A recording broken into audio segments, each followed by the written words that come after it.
ধরতেছি দেখেন সিমুট দিতেছে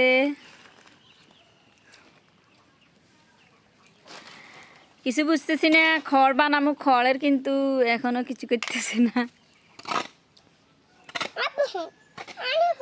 দেখা যাক কি হয়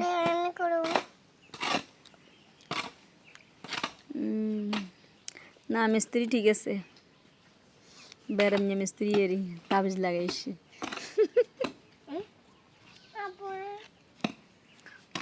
মিস্ত্রি কিভাবে মশলা গুলতেছে একটু দেখেন আপনারা সবাই মিস্ত্রি কিভাবে মশলা গুলতেছে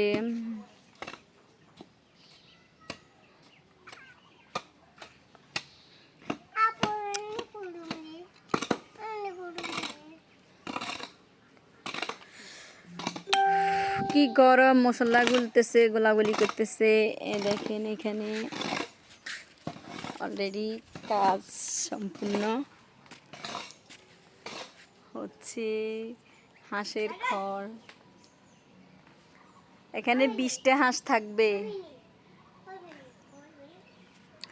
একটা রাতে তো থাকবে আর কি